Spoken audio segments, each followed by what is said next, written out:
Now that we've learned about several different kinds of forces, well, we've learned about all the different kinds of forces we're going to learn about in this class, I want to show you guys some examples so you know how to deal with these. So let's do a really simple example first. Let's say we have a ceiling, like, there's just some surface up here, and we have an apple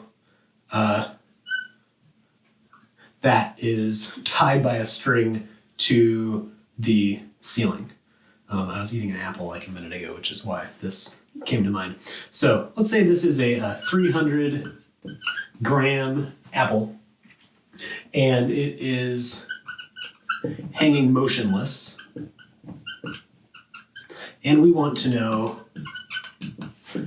what is the tension in that string. And you could probably guess your way to an answer very quickly, but let's draw some free body diagrams and show that that's true. Okay, so we can do our little circle the object to find the forces trick. There are only two things touching our circle, the string and my writing, which is too close, not a force. So the string is a force on the apple, and the direction of that force is in the direction of the string, which is in this case up. If we aren't 100% sure that it's straight up, we have a way of verifying that in just a second. Okay, that's the only contact force we have. And the only other forces are long-range forces. We only have one long-range force in Physics 106, and that is gravity. So we also have gravity pulling on the apple as well. Now, we know gravity is straight down, and we know if it's hanging motionless, this means that A equals 0, and if A equals 0, that means that the sum of all of our forces also has to equal 0. So from that we can see the tension and gravity have to be pointing in opposite directions so that they add up to 0 and we get no net force. And therefore the force of tension also has to be straight up like we said at the beginning. Okay, so let's plug some numbers in just really quickly. So force of gravity is equal to mg. Because we're almost always given the mass of objects, gravity is almost always a very easy thing to find right away.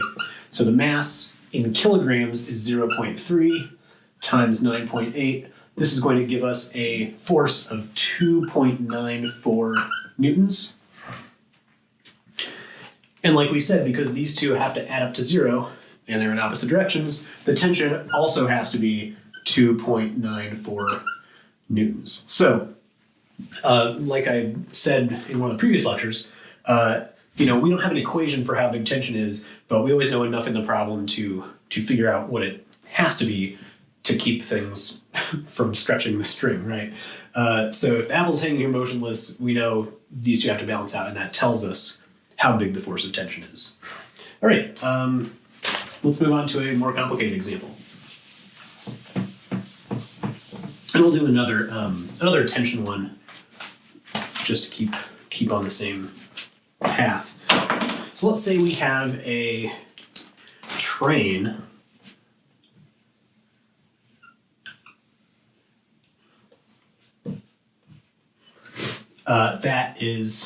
the train is pointing this way.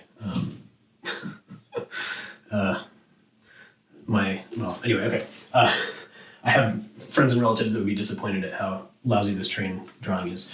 Okay, so this train is pulling 2 cars behind it.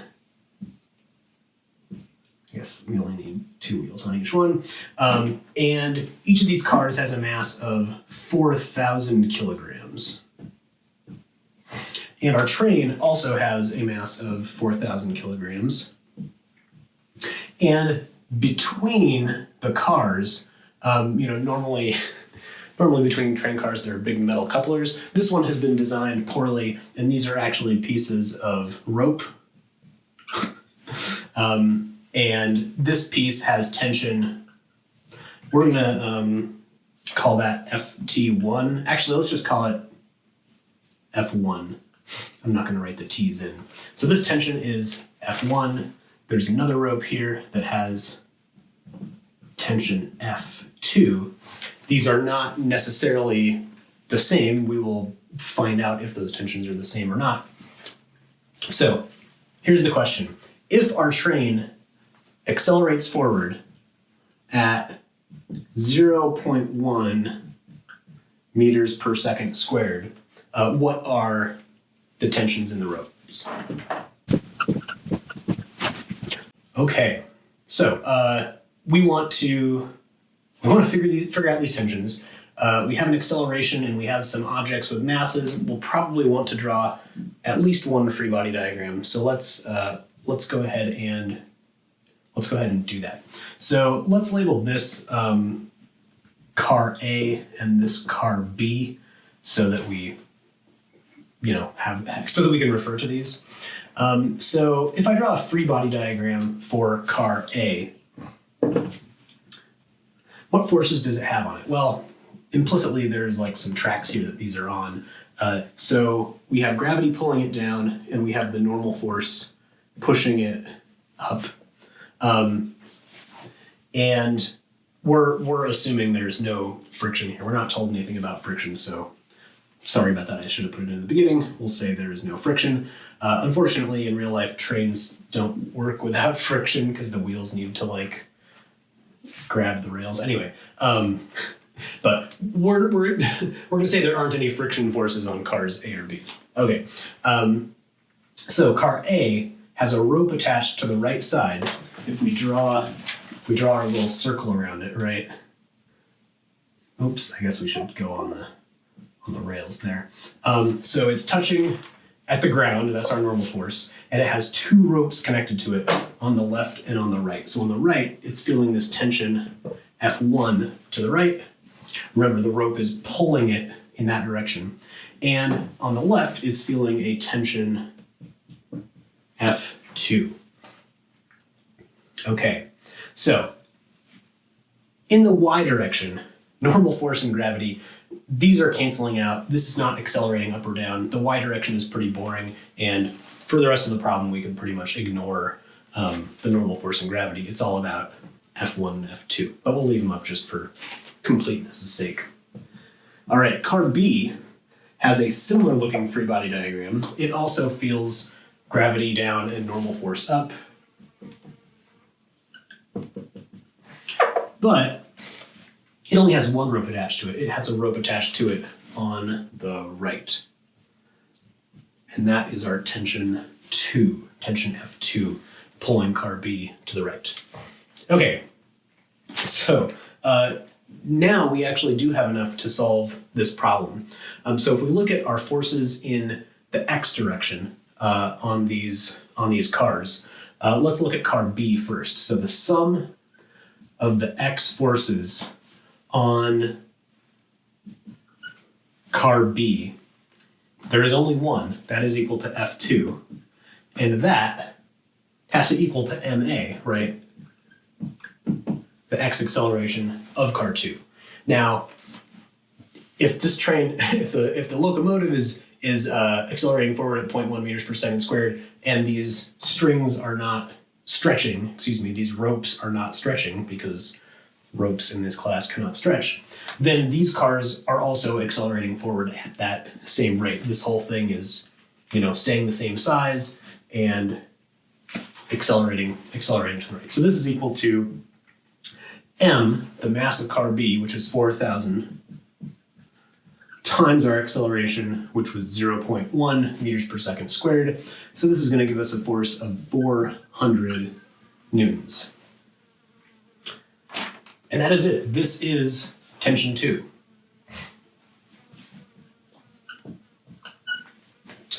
Now we can figure out tension 1 by looking at this diagram. So now we know if the tension in rope 2 is 400 newtons, that is the same tension that is pulling on car A. And remember, one of our rules about tension is that the tension is the same at every point in the string. So over here on the left, where this string is, rope, where this rope is pulling B to the right, that has a tension of 400 newtons, and the other end of the rope that's attached to A is pulling on A this way with that same 400 newtons of tension. So this F2 is equal to 400 newtons. 400 newtons. Okay, so if we do the same equation up here for A, summing up all the X forces on A, we now have force 1 to the right in the plus direction and force 2, 400 newtons in the minus direction. And this is equal to MAX for car A. Now, because of the way we made this problem, the mass is the same, so this is also 4,000. The acceleration is also the same, that's still 0.1. So this is equal to 400, but this is not F1, right? This is F1 minus 400. So in other words, solving for F1, that is equal to, we add 400 to both sides of this, and this is 800 newtons, that is F1. So in other words, car B needs to get pulled on with 400 newtons of force to the right to accelerate at this rate. Car A also needs a net force of 400 newtons to the right, but it is doing the pulling on car B, so that's, costing it 400 newtons to the left. So you need 800 newtons to the right to overcome that. So these ropes have different tensions, and the more things it is pulling, the higher that tension is. All right, well, hopefully this is a good example of both, using free body diagrams to find tension, and also just kind of how to set up and think about these problems and, how to attack them.